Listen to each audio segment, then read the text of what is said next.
ये ध्यान में रखना होता है कि करना और हो जाना, इसका फर्क समझ में आ जाए। अगर आप इसे करने लग जाए तो एक व्यायाम बन जाएगा, एक्सरसाइज हो जाएगी। करना शुरू करेंगे कुछ तो ऐसे ऐसे ऐसे ऐसे, तो ये क्या बनेगा? एक्सरसाइज बनेगा, व्यायाम बन जाएगा। और होने देंगे जो भी होना है, तो ये एक ध्यान बन जाएगा। हर स्टेप जो है वो ध्यान बन जाएगा। हाँ ठीक है, कुछ लोग लेट ज्वाइन हो गए, it's all right, no problem. जहां तक ज्वाइन हो गए हो गए। इसमें और ध्यान की बात यह है कि 4 चरण है, 4 स्टेप्स है। हर स्टेप में अगर आप 100% देंगे, जैसे पहली स्टेप में आपने 100% दिया पूरा, तो आप दूसरी स्टेप में कुछ अनुभव कर पाते हो।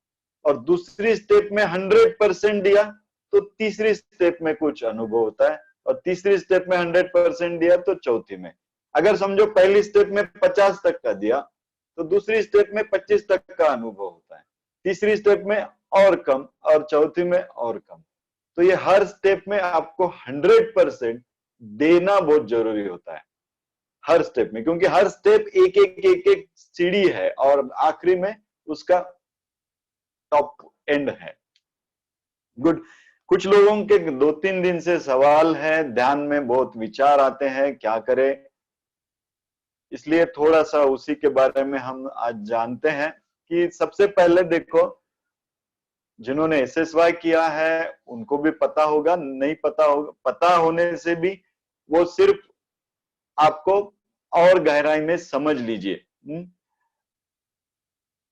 सबसे पहले देखिए कि 4 रूल्स हैं ध्यान के, समाधि के। ये 4 रूल में सबसे पहला रूल है कि आप जब भी ध्यान को बैठे, समाधि को बैठे, तब आपका पेट खाली होना जरूरी है। मतलब एक समय की भूख मुझे आवश्यक है, जितना एक टाइम का खाना खा सकता हूं उतना होना आवश्यक है। ये अगर आप नहीं संभालते हैं, तो आप ध्यान में जब बैठते हैं, समाधि में बैठते हैं, तो क्योंकि विचारों को जो ऊर्जा मिलती है ना, वो यहां से शुरू हो जाती है, अन्न से शुरू हो जाती है। एक तो खाने का ध्यान रखे, मतलब सम्यक आहार जो हम देख चुके हैं उसका ध्यान रखे। खाने में कोई भी ऐसे पदार्थ ना हो जो स्टिमुलेट हो, मतलब आपके विचारों को भड़काते हो। तो आपके विचारों को भड़काने वाले अगर पदार्थ आप खा रहे हैं तो आप ध्यान नहीं कर पाएंगे, क्योंकि विचार उत्तेजित होते रहेंगे, उत्तेजित होते रहेंगे, वो बार बार आएंगे, वो आपको भटकाते रहेंगे। आप कभी कभी ध्यान करके देखना, कभी एक बार एक प्रयोग करो, बैठ जाना और कागज और पेन लेना, और क्या करना, मेरे दिमाग में जो विचार आए हैं जैसे कि जैसे लिखते जाना, लिखते जाना, लिखते जाना। और पूरा होने के बाद 1 आध घंटा करके देखो, आधा घंटा करके देखो, पूरा होने के बाद उस कागज को थोड़ा सा पढ़ो, तो आपको समझ में आएगा कि ये क्या चल रहा है मेरे मन में। आपको समझ में आएगा आपका दिमाग सही में पागल है। बीच में वो मुंबई की बात करता है, अचानक कहाँ नागपुर चला जाता है, अचानक खाने की बात करता है तो अचानक सोने की बात करता है, अचानक कहीं और चला जाता है। आपको ऐसे लगेगा सही मायने में मैं पागल हूं। मन ऐसे ही चलते रहता है, ये विचारों को, राइट। विचार बाधा नहीं है समाधि की, लेकिन विचारों को उत्तेजित करने वाले पदार्थ हमें रोकने होते हैं। तो पहली बात तो हमें भूखा है रहना है। भूखा मतलब जब भी आप समाधि में बैठना चाहेंगे, आपके पेट में अन्न कम हो, राइट, सम्यक हो, एक समय की भूख हो, इतना जरूरी है। फिर सम्यक श्रम आवश्यक है, आप थके होने चाहिए। अगर थके हुए नहीं है तो भी मन और शरीर दोनों कहीं ना कहीं भागने लग जाते हैं, तो थोड़ा थका होना जरूरी है। ये 2 तो शायद आपको समझ में आते हैं। तीसरा और चौथा जो बहुत बहुत बहुत महत्वपूर्ण है, वो किसी भी तरह से, किसी भी तरह से आप कुछ भी अपेक्षा लगा के ध्यान में नहीं है। मतलब क्या है कि हम लोग है ना, वो कुछ करने के पीछे लग जाते हैं ध्यान में, कि अभी बैठ गया, अभी चाहता हूं, क्या चाहता हूं कि विचार कम हो जाए, मुझे मेरा ध्यान लग जाए, मैं ध्यान में चला जाऊं। और 99% लोग यहीं पे गलती कर देते हैं। एसएसवाई होने के बाद जो भी साधक इस तरह से ध्यान की प्रॉब्लम, समाधि में जो प्रॉब्लम आ रहा है ये समझते हैं, वो ज्यादा से ज्यादा 99.9% लोग जो है ये तीसरे इसमें कहीं ना कहीं गड़बड़ कर देते हैं। तीसरा नियम है कि समाधि से क्या अपेक्षित है, तो कुछ भी अपेक्षित नहीं है। क्या होना चाहिए, कुछ नहीं होना चाहिए। विचार रुकने चाहिए क्या, नहीं रुकने चाहिए, कोई जरूरी नहीं, रुक गए तो ठीक है, नहीं रुक गए तो भी ठीक है। कुछ भी आवश्यकता नहीं है, कुछ भी होने की जरूरत नहीं है। हम, और जब कुछ भी नहीं होता है ना, तभी हम कुछ अपने आप जो भी हो जाता है। तो करना और होना, ये दो चीज में फर्क जरूर ध्यान में आना चाहिए। एक जर्मन साधक थे, एक ऋषि के आश्रम में वो ध्यान के लिए आए थे, ज्ञान पाने के लिए आए थे। तो उस आश्रम में धनुर्विद्या भी सिखाते थे। तो इनको धनुर्विद्या बहुत अच्छी लगती थी, तो वो धनुर्विद्या करते थे। तो वो बहुत अच्छे से धनुर्विद्या में निपुण थे। लेकिन वो गुरु हमेशा उनको बोलते थे, देखो आप कर रहे हो, वो करना बंद कर दो, तब कहीं ध्यान साध सकोगे। तो वो बैठ जाता था, वो कुछ करता ही नहीं था। तब वो गुरु फिर से उसको बोलते थे, अरे कुछ कर, कुछ कर।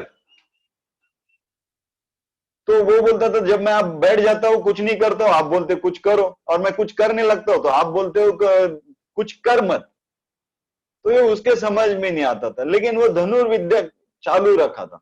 3 साल बीत गए आश्रम में, लेकिन गुरु समाधानी नहीं थे। गुरु, वो हमेशा गुरु को बताता, देखो मेरा निशाना कितना 100% परफेक्ट लग रहा है। 100 बाण लगाता हूं तब 99 बाण एक ही जगह पे जाके आते हैं, लेकिन फिर भी गुरु समाधानी नहीं है। गुरु बोले अभी कुछ हुआ नहीं। वो समझ में नहीं आ रहा था उसको। 3 साल बीत गए, वो परेशान हो गया कि गुरु खुश ही नहीं है, मैं इतना अच्छा कर रहा हूं लेकिन गुरु खुश नहीं है, बात क्या है। तो उसने तय कर लिया कि अभी इस आश्रम में रुक के कोई फायदा नहीं, निकल जाते हैं। तो सुबह उठा, उसने अपनी तैयारी कर दी, अपने झोपड़े से अपनी बैग लेके निकल गया। अब निश्चिंत हो गया था, अभी उसको आश्रम में रुकना ही नहीं था, बस जाना ही था। अभी यहाँ कोई जरूरत ही नहीं है, निश्चिंत हो गया। गुरु कहीं किसी शिष्यों को धनुर्विद्या सिखा रहे थे, तो इसने सोचा कि उनका हो जाने दो, फिर गुरु से इजाजत लूंगा और यहां से मैं निकल जाऊंगा। तो ऐसे ही खाली बैठा था, ऐसे ही खाली बैठा था और देख रहा था गुरु किस तरह से सिखा रहे हैं। ये बैठा था, उस वक्त ये पूरा निश्चिंत था, क्योंकि अभी सब छोड़ दिया है, अभी तो बस जाना ही है, अभी कुछ नहीं करना, अभी यहां रुकना ही नहीं है। तो अभी इसके मन में कुछ करने का कुछ भी नहीं था, और कुछ भी करने का नहीं था। तब इसने कुछ अंदर पाया, निश्चिंत था, निवांत था, कुछ भी नहीं करना है। तब गुरु सिखा रहे थे, तो अचानक ये बाजू में एक धनुष्य बाण गिरा हुआ था, पड़ा हुआ था। इसने सोचा चलो जब तक गुरु आते हैं तब तक क्या करेंगे, चलो एक दो बाण लगा ही लेते हैं। तो वो गया और उसने धनुष्य बाण से बाण लगाया। जब उसने एक दो बार वो किया, तब उसे कुछ एहसास हुआ कि इस बार मुझे कुछ अलग लग रहा है, क्योंकि इस बार शायद मैं कुछ कर ही नहीं रहा हूं, वो हुआ। तो वहां से गुरु देख रहे थे। गुरु ने कहा अब हो गया, वो 3 साल में जो नहीं हुआ वो अब हो गया। वो 3 साल तू लगा रहा था कि मैं बाण मारू मारू मारू, तू कर रहा था कुछ, तो तू हो नहीं रहा था, सहजता नहीं थी। अभी जो तूने किया ना, वो हो गया, वो सहज हो गया। तो ये तीसरा जो नियम है ना, हम प्राणायाम करते हैं, समाधि करते हैं, साधना करते हैं, हर चीज में हम वो करना करना करना करने का भाव ज्यादा डालते हैं। हमें लगता है अभी ये कर देता हूं, अभी ये खत्म करता हूं, अभी ये खत्म करता हूं, अभी नींद ले लेता हूं, अभी खाना खा लेता हूं, अभी टीवी देख लेता हूं, अभी किताब पढ़ लेता हूं। ये होना, ये करना करना करना, आप हो जाओ सहजता से, बस हो जाओ। ये जो भी हम साधना की प्रक्रिया करवाते, कुछ करना नहीं है, बस हो जाना है, उस प्रक्रिया के साथ हो लो। ये अगर समझ गया तो अब जब हम किसी चीज में हो जाते हैं, अपने आप को पूरा उसमें छोड़ देते हैं, तो हम कहीं अपेक्षा लेके नहीं होते हैं। जब तक हम अपेक्षा लेके हैं तब तक हम कुछ करने जाते हैं। जब कोई अपेक्षा नहीं है, कोई अपेक्षा नहीं है, जो हो जाए वो हो जाए, तब वो ना होना साध लेते हैं। ये तीसरी कंडीशन। जैसे आप सोने जा रहे हो, देखो आप सोने के लिए बहुत अगर खटपट करते हो कि अभी नींद आती है, अभी मैं सोता हूं, अभी मैं सोता हूं, तो बहुत बार आपने देखा होगा जब आप खटपट करते हो सोने के लिए तब कभी नींद नहीं आती है, क्योंकि आप कुछ करने जा रहे हो। और जब आप अपने आप हो लेते हो, बस हो लिए, आ जाए नहीं आ जाए नहीं आ जाए, तब अपने आप वो आ जाती है और पता भी नहीं चलता कब आ गई और कब आप सो गए। सुबह पता चलता है कब नींद लगी, कब। जब आप कर रहे हो तो कुछ होता नहीं है। तो समाधि में भी हम कुछ करते नहीं है, कोई अपेक्षा ही नहीं है, बस बैठ गए। क्यों बैठ गए? तो बैठ गए बस। जैसे सोने के लिए जाते हैं वैसे समाधि के लिए बैठ गए, बाकी कुछ नहीं करना है। ये तीसरा नियम आपको बहुत, क्योंकि सारे साधक यहीं पे चूक जाते हैं, यहीं पे गड़बड़। वो कहते हैं कि विचार नहीं आने चाहिए, मुझे अच्छा लगना चाहिए, फ्रेश लगना चाहिए, वाव लगना चाहिए। वो सारी अपेक्षाएं लेके समाधि में बैठते हैं, और जितनी अपेक्षाएं लेके आप बैठते हैं तो माइंड आपको सेटल नहीं होने देता है, वो आपको उस अपेक्षाओं की पूर्ति के लिए भगाता है।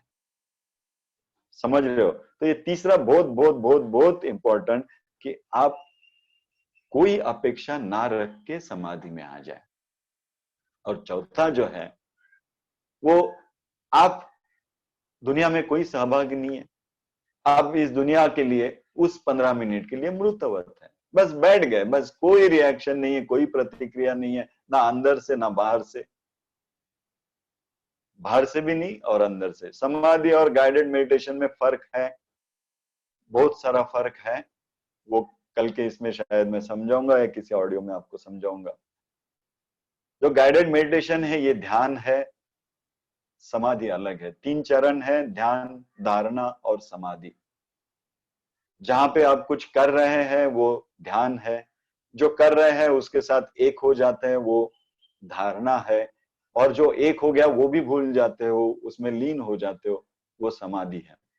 तो चौथा जो नियम है कि हम इस दुनिया में किसी भी तरह से कोई पार्टिसिपेशन नहीं है, कोई सहभाग नहीं है, बस बैठे हैं, जो भी हो जाए हो जाए, हम कुछ भी नहीं कर रहे। ये जो स्थिति है इसमें आप आ गए तो ये चारों नियम बहुत इंपॉर्टेंट है। सम्यक श्रम, सम्यक आहार और सम्यक निद्रा, ये तीनों से आप पहले 2 नियम साध लेते हो, राइट? ये 3 अगर बराबर है तो पहले 2 नियम आप ठीक हो जाता है। चौथे नियम में भी, तीसरे नियम में भी आपको इससे राहत मिलती है, कुछ भी अपेक्षा नहीं। और जो चौथा है, जग के लिए आप मृतवत है, मतलब आप इस जग में कोई पार्टिसिपेशन नहीं कर रहे, तो आप उस तरह से है। राजयोग मेडिटेशन भी एक धारणा है, एक ध्यान है, समाधि नहीं है। ओके, तो आज के लिए यही रुकेंगे। अच्छा लगा होगा आपको आज का सेशन, ध्यान का, कुंडलिनी ध्यान का। Okay, good. समाधि के बारे में कुछ भी प्रश्न रहेंगे तो पूछना बाद में व्हाट्सएप पे मुझे। जय गुरुदेव, आज के लिए यहीं रुकेंगे। आपका दिन शुभ हो। बोलने का मौका दिया, आप लोग आ गए, यहाँ पहुंच गए, और कुछ तो हम कर पाए, उसके लिए आपका बहुत बहुत बहुत धन्यवाद। जय गुरुदेव।